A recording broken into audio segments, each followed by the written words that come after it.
এই ৩ ব্যক্তি বিনা হিসেবে বেহেশতে প্রবেশ করবে। আদেল বাদশাহ, কোরআনের বাহক যিনি তাতে কোনো অতিরঞ্জিত করেননি, যে ব্যক্তি জানমাল নিয়ে আল্লাহর রাস্তায় বের হয়। ৩ ব্যক্তি বিনা হিসেবে জাহান্নামে যাইবে। বদমেজাজ ও অহংকারী ব্যক্তি, যাহারা নবীর সহিত শত্রুতা রাখে, জীবজন্তুর ছবি অহংকারী।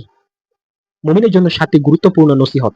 হাফেজ ইবনে হাজার আসকালানী রাদিয়াল্লাহু তাআলা আনহু মুনাব্বিহাত গ্রন্থে লিখেছেন, হযরত ওসমান রাদিয়াল্লাহু তাআলা আনহু হতে বর্ণিত আছেন, খিজির আলাইহিস সালাম ভগ্ন দেওয়ালের নিচ হতে এতিম ছেলেদের জন্য সম্পদ বের করেছিলেন।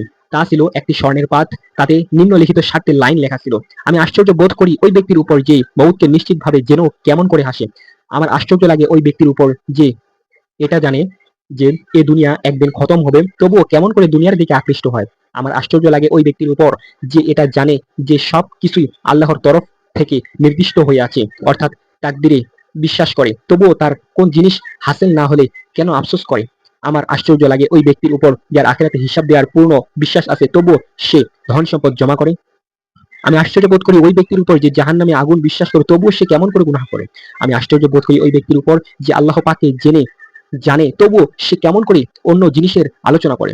আমার আশ্চর্য লাগে ওই ব্যক্তির উপর যে বেহেশতের সুখ শান্তির কথা জানে, তবুও সে কি করে দুনিয়ার কোনো জিনিসের দ্বারা শান্তি পায়।